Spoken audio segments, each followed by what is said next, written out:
नमस्कार दोस्तों, स्वागत है आपका हमारे channel target for IAS and MPPSC with के। आज है 1 अप्रैल 2022 और हम लोग डिस्कस करने वाले हैं आज का मध्य प्रदेश का करंट अफेयर। काफ़ी कुछ इंपॉर्टेंट होने वाला है आज के मध्य प्रदेश के करंट अफेयर में। जैसे कि दोस्तों आप सभी को मालूम है, मध्य प्रदेश परिवहन विभाग की स्थापना कब हुई थी? 1962 में। कब हुई थी? 1962 में हुई थी दोस्तों, और 2002 में इसे पूरा का पूरा प्राइवेट कर दिया गया था। आप सभी को मालूम है, पहले मध्य प्रदेश परिवहन निगम की बसें चलती थी। देख सकते हैं कुछ इस तरह का लोगो होता था मध्य प्रदेश परिवहन। और उसके बाद जैसे ही परिवहन जो सेवा है वह बंद कर दी गई सरकार द्वारा, और जब से ही प्राइवेट बसेस चलने लगी। तो उस दौरान आपने देखा होगा कि जो प्राइवेट बसेस होती हैं वह केवल और केवल कहाँ पर चलेंगी? जहाँ पर लाभ प्राप्त होगा। और लाभ कहाँ पर मिलेगा?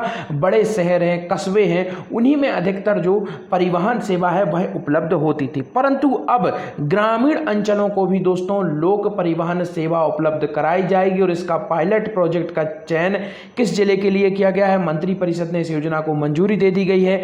कब से यह योजना लागू होगी और कौन सा जिला है जहाँ पर इसका पायलट प्रोजेक्ट चलाया जाएगा?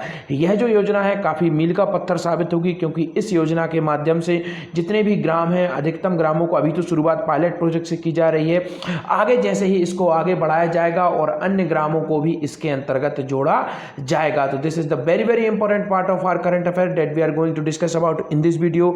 If you want to join my Telegram channel, link in the description, you can go join my telegram channel. If anyone who want 2021 whole year MP current affair, it is available on my telegram channel free of cost. You can easily access through my telegram channel all types of award which is providing by the Madhya Pradesh government. जितने भी मध्य प्रदेश के award हैं, एक जिला एक उत्पाद, सभी कुछ आपको मेरे टेलीग्राम चैनल पर मिल जाएगा, जिसकी लिंक डिस्क्रिप्शन में है। इस लेक्चर की पीडीएफ भी आपको टेलीग्राम चैनल पर मिल जाएगी। तो चलिए शुरू करते हैं हमारा आज का करंट अफेयर। तो हमारा पहला क्वेश्चन है, मध्य प्रदेश के किन अंचलों में लोक परिवहन सेवा उपलब्ध कराने के लिए मंजूरी दी गई? तो जैसा कि मैंने शुरुआत में ही आप लोगों को बता दिया था, कौन से अंचल? ग्रामीण अंचल। जी हाँ दोस्तों, यह जो परिवहन सेवा है यह किस स्तर पर शुरुआत की गई है? ग्रामीण स्तर पर इसकी शुरुआत की गई है, और जितने भी ग्राम है उनको इससे जोड़ा जाएगा। इस सेवा का नाम क्या होगा दोस्तों? आगे मैं आप लोगों को बताऊंगा। यह पूरी की पूरी सेवा किससे संबंधित है? ग्रामीण परिवहन से संबंधित है। अब हम लोग देखते हैं ग्रामीण अंचलों में लोक परिवहन सेवा उपलब्ध कराने के पायलट प्रोजेक्ट हेतु किस जिले का चयन किया गया है? तो यह एक सबसे अधिक महत्वपूर्ण क्वेश्चन है, और इसके बारे में दोस्तों मैं आप लोगों को एक बार और बता चुका हूं। लगभग 5 या 8 दिन पहले मैंने आप लोगों को बताया था। इस जिले के बारे में भी मैंने आपको बताया था, परंतु आज दोबारा हम इसे इसलिए डिस्कस कर रहे हैं क्योंकि मंत्रिपरिषद द्वारा इसे मंजूरी दे दी गई है।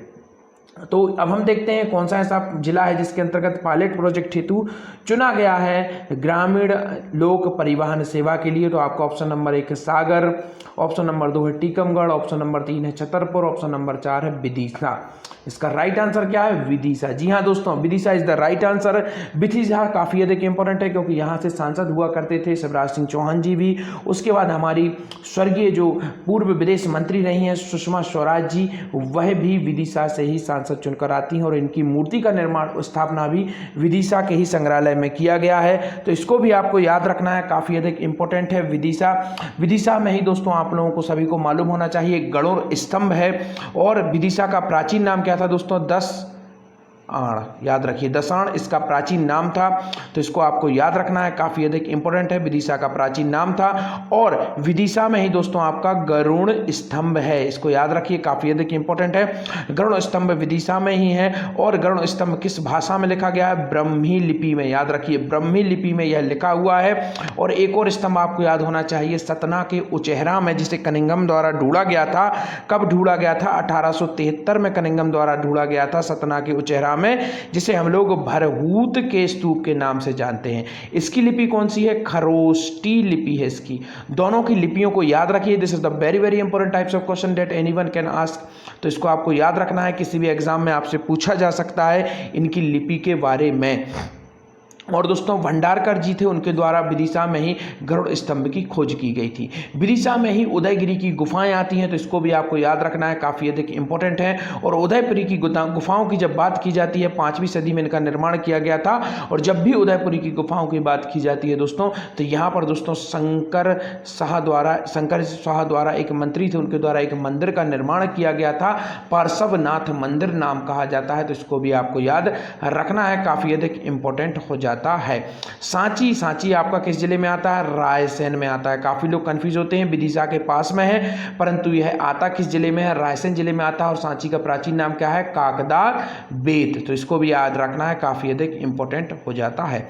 आगे बढ़ते हैं, देखते हैं कितनी सिंचाई परियोजनाओं के लिए मंत्री परिषद द्वारा 346.48 करोड़ रुपए स्वीकृत किए गए हैं। तो कितनी सिंचाई परियोजना है जिनके लिए 346.48 करोड़ रुपए मंत्री परिषद द्वारा स्वीकृत कर दिए गए हैं? आपका ऑप्शन नंबर 1 है 2 सिंचाई परियोजना, 5 सिंचाई परियोजना, 4 सिंचाई परियोजना या फिर इनमें से कोई नहीं। तो इसका राइट आंसर है आपका ऑप्शन नंबर 1, 2 सिंचाई परियोजनाएं हैं दोस्तों, जिनके लिए 346.48 करोड़ रुपए स्वीकृत कर दिए गए हैं।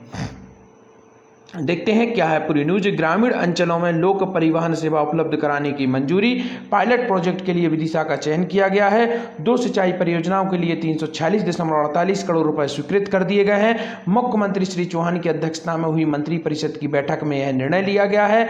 मुख्यमंत्री शिवराज सिंह चौहान की अध्यक्षता में आज मंत्रालय में हुई बैठक में मंत्री परिषद के ग्रामीण अंचलों में परिवहन सेवा उपलब्ध कराने के लिए प्रस्तावित RTC मॉडल को पायलट प्रोजेक्ट के रूप में विदिशा जिले में 1 मई 2022 से, इसको याद रख लीजिए, डेट काफ़ी अधिक इंपॉर्टेंट है, 1 मई 2022 से दोस्तों 6 माह का यह पूरा का पूरा पायलट प्रोजेक्ट है तथा मॉडल के अंतर्गत संचालित होने वाले वाहनों के लिए संबंधित अधिनियम एवं जो नियम है उनमें शिथिलता प्रोवाइड की जाएगी। तो यह जो पायलट प्रोजेक्ट है इसके अंतर्गत जितने भी वाहन चलेंगे प्राइवेट वाहन ही रहेंगे, परंतु उन्हें जो सरकारी नियम है उनमें शिथिलता प्रोवाइड की जाएगी।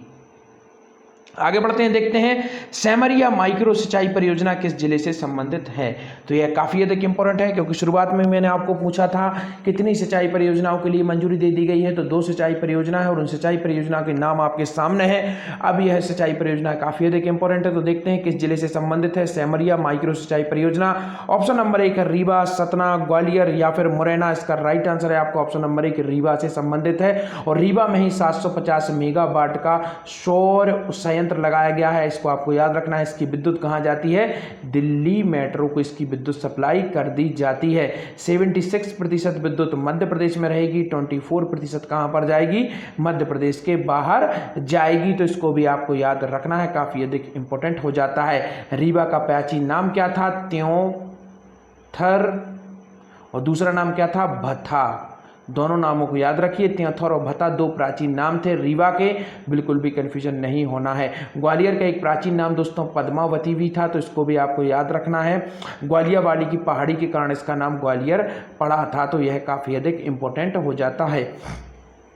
आगे बढ़ते हैं, देखते हैं सामाकोट बैराज सिंचाई परियोजना किस जिले से संबंधित है। आपका ऑप्शन नंबर 1 है ग्वालियर, उज्जैन, भोपाल, इंदौर या फिर जबलपुर। इसका राइट आंसर है दोस्तों ऑप्शन नंबर 1 उज्जैन से संबंधित है सामाकोटा बैराज सिंचाई परियोजना। अभी हाल ही में जैविक घड़ी की स्थापना कहाँ पर की गई थी? उज्जैन में ही की गई थी। यह विश्व की पहली जैविक घड़ी है, तो इसको भी आपको याद रखना है। सिंहस्थ कुंभ का आयोजन यहाँ पर कब किया गया था? 2016 में किया गया था।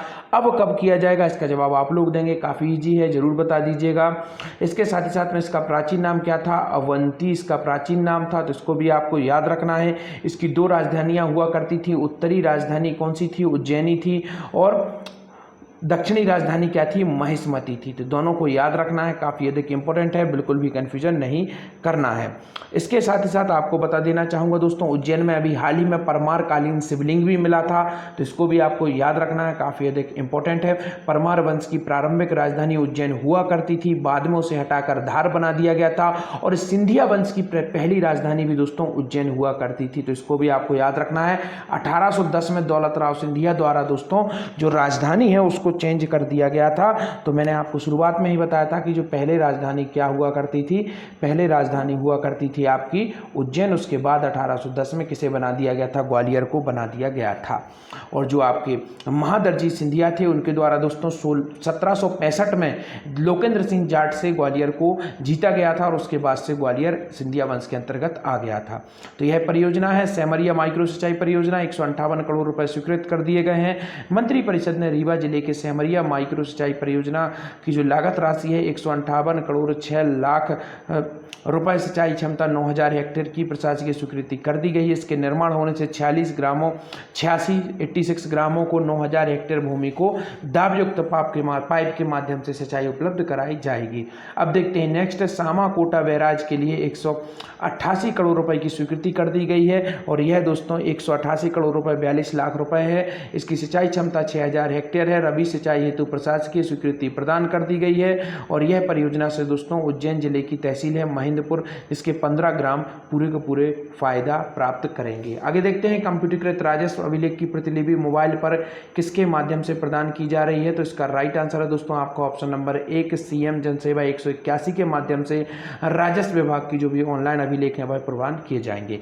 अभी हाल ही में राजस्व विभाग में एक आंदोलन शुरू किया गया था, इसको आपको याद रखना है, जिसका नाम क्या है? शुद्धि आंदोलन। किससे संबंधित है? राजस्व विभाग से संबंधित है। इसके अंतर्गत क्या किया गया था? जितने भी राजस्व विभाग के डॉक्यूमेंट थे उन सभी को ऑनलाइन उपलब्ध कराया गया था, कंप्यूटरीकृत कर दिया गया था। यहाँ पर आप देख सकते हैं 10 रुपए प्रति फीस के माध्यम से आप अपना जो भी है वह प्राप्त कर सकते हैं। आज के आपके क्वेश्चन, मध्य प्रदेश में अन्न उत्सव कब मनाया जाएगा? सेकंड आपका क्वेश्चन, मध्य प्रदेश में किस तारीख को मनाया जाएगा लाडली लक्ष्मी दिवस? Thank you so much watching this video. बने रहिए हमारे साथ।